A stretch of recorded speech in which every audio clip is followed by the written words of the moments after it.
अस्सलाम वालेकुम। तो कैसे हैं आप सब भाई? तो कल की एपिसोड आपने देखी होगी। यार ये बिग बॉस वाले क्या करना चाह रहे हैं मुनव्वर के इमेज के साथ। मतलब इतना उसको, मतलब टीआरपी के लिए इतना इस हद तक जा सकते हैं। मतलब कौन यार, बस सब इस चीज़ से निकल आओ। क्या करना चाह रहे हैं? कल लगी है अदालत उसमें, बिग बॉस के घर में, जिसमें मुनव्वर को बुला लिया कटघरे में। उसका एक मुनव्वर के हक में जिसने डिफेंड करना था वो थी अंकिता, और जिसके अगेंस्ट जो वकील बनाया था वो विकी जैन को बना दिया था। और वो जो हमारे जज साहब बना दिए थे वो अरुण थे, जो टोटली अगेंस्ट हैं क्या नाम मुनव्वर के। तो उस पे जो उनके आरोप वगैरह लगाए गए, इल्ज़ाम लगाए गए, इतना आपने पर्सनल हिट करवाया है, इतना पर्सनल हिट करवाया है कि जो आयशा वाला मामला और मामलात को, मुनारा के लिहाज से मामलात को, हर तरह के मामले को डिस्कस करने के लिहाज से ना 3 इल्ज़ामात जो लगा दिए कि ये लोगों के रिश्ते कैलकुलेटेड कर रखता है मुनव्वर, जबकि उसने कभी कैलकुलेटेड नहीं रखा। और बाहर से आने के बाद वो 24 घंटे उधर देने लग गया, तो ये वो पहले वाला सच ही अब भी वाला सच है। ये मतलब कि दोगला इंसान है। तो इस तरह के इल्ज़ामात लगा दिए। अभिषेक से रिलेटेड, मनारा से रिलेटेड, अंकिता की दोस्ती से रिलेटेड सवाल उठा दिए विकी जैन ने, जिसमें साफ पता चल रहा था कि इसका सिर्फ इमेज ऐसा गंदा करने के लिहाज से भी, सिर्फ ये एक चीज़ हो रही है। और इस पे सोने पे सुहागा मुनव्वर ने एक जगह बोला कि जब अगर ये सारे इल्ज़ामात अगर लग रहे हैं तो मुझे भी मतलब बोलने का मौका देना चाहिए, जिसमें आगे से बिग बॉस कहते हैं कि आगे आपको कभी मेरे इजाज़त की ज़रूरत पड़ी है बोलने के लिहाज से या कुछ इस तरीके से। तो वो वहाँ पे चुप कर गया। इवन जज का जो जज की मतलब कि इमेज जो दिया हुआ था जज के लिहाज से जिसको बैठाया था अरुण को, तो उससे भी जब वो बोलने लगा तो कहता है आप सिर्फ और सिर्फ हाँ या ना में जवाब दे सकते हो, आप इससे ज़्यादा जवाब नहीं दे सकते हो। जबकि ऐसा कहीं पे भी नहीं होता, आपको बोलने दिया जाता होता है बिग बॉस में कि अगले बंदे को भी अपना पॉइंट क्लियर करने के लिए यहाँ से बोलने देना चाहिए। जबकि इवन लास्ट में जैसे विकी जैन का हुआ था तो उसको बोलने दिया गया था। तो साफ पता चला था अरुण टोटली अगेंस्ट बात कर रहा है मुनव्वर के।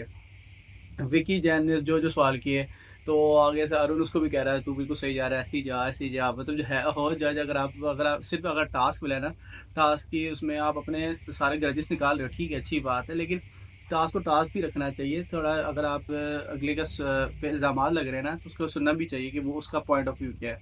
सिर्फ हाँ या ना में अगर जवाब दोगे तो ऐसे ये टोटली अनफेयर चीज़ होगी। ये ऐसा ही लग रहा है कि जैसे कि एक बंदे को दरमियान में बिठा दिया और उसको सिर्फ जलील करना है, जलील करना, जलील करना। इवन जबकि जब विकी जैन बोल रहा था तो उसके अगेंस्ट इल्ज़ाम सारे जो लगा रहा था, उसने एक दफ़ा चुप नहीं कराया कि विकी जैन अब आप अंकिता की बारी, अब वो भी डिफेंड में कुछ बोलेंगी।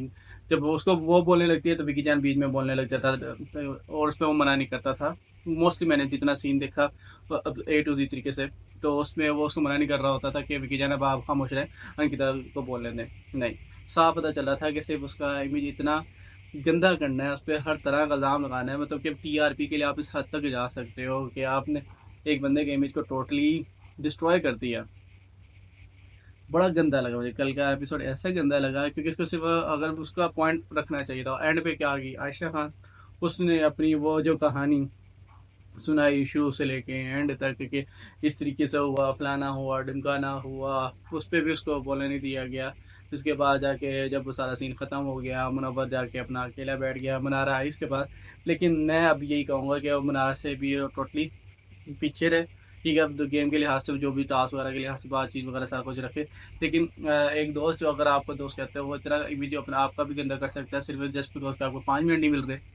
5 मिनट ना मिलने के लिहाज से आप ऐसे कर रहे हो। आप अगले की मेंटल स्टेट को नहीं समझ रहे थे उस टाइम पे, आपको सिर्फ 5 मिनट चाहिए था, उसके लिए आपने ऐसा गंद भी कर दिया, तू तो आप पे भी आगे आप इमेज पे भी बातें करने लगे, बाहर की भी बातें करने लगे। इवन जबकि बिग बॉस में कहते हैं ना कि बाहर की बात अंदर नहीं होनी चाहिए। कल जो सारा टास्क हुआ अदालत वाला, उसमें सारे पॉइंट ही आप बाहर से रिलेटेड अंदर डिस्कस कर रहे हो। मतलब कि आपने कुछ इमेज गिराना था और टीआरपी लेनी थी इस वजह से। वैसे तो आप कहते हो कि नहीं कि बाहर की बात अंदर नहीं होनी चाहिए। उन किताब को बड़ी दफ़ा रोका गया है लोगों से, पता इस तरीके से बात करें, या इवन कई दफ़ा वाइल्ड कार्ड आते होते हैं बड़े। मैंने भी बहुत देखे हैं जिसमें उनको साथ ही टोक दिया जाता है कि आप बाहर की बात कर रहे थे, अंदर यूँ कर रहे थे, वो टोक दिया जाता था। तो बाहर की बात अगर आप अंदर करोगे तो ये तो चीज़ सबके लिए गलत है, तो फिर मुनव्वर के लिए कैसे सही होगी? मतलब उसके गलत साबित करने के लिहाज से, उसका इमेज खराब करने के लिहाज से सारी बातें ही बाहर की हुई। उसकी पर्सनल लाइफ भी डिस्कस हुई है, सारा कुछ हुआ, ठीक है। वो लोग बात मतलब नादिया के लिहाज से उसकी जो गर्लफ्रेंड है उसका डिस्कस उसने किया, लेकिन नाजीला थी आई गेस नाम। तो उसको डिस्कस इतना इस लिहाज से किया गया कि गर्लफ्रेंड ने ये इस तरीके से करता है, इसका तरीकाकार यही है। खैर कल की जो अदालत में मुझे जो लगा है ना, उसको सिर्फ उसका इमेज मजीद ख़राब करने के लिहाज से और टीआरपी लेने के लिहाज से किया गया है। ये मुनव्वर की फ़ैन फॉलोइंग बहुत ज़्यादा है, सिर्फ इस वजह से उनको टीआरपी मिल रही है मजीद, कि अगर जिसको ज़्यादा दिखाओ और उसको गजली करो फलाना करो, उसके लोग और बोलेंगे, टीआरपी मिलेगी। मुझे जो लगता है, मेरा पॉइंट ऑफ व्यू ये है। बाकी अगर आपको अच्छा लगा तो ज़रूर बताइएगा मुझे। बाकी इंशाल्लाह आपसे मिलता है अगले व्लॉग में, तब तक के लिए अल्लाह हाफ़िज़।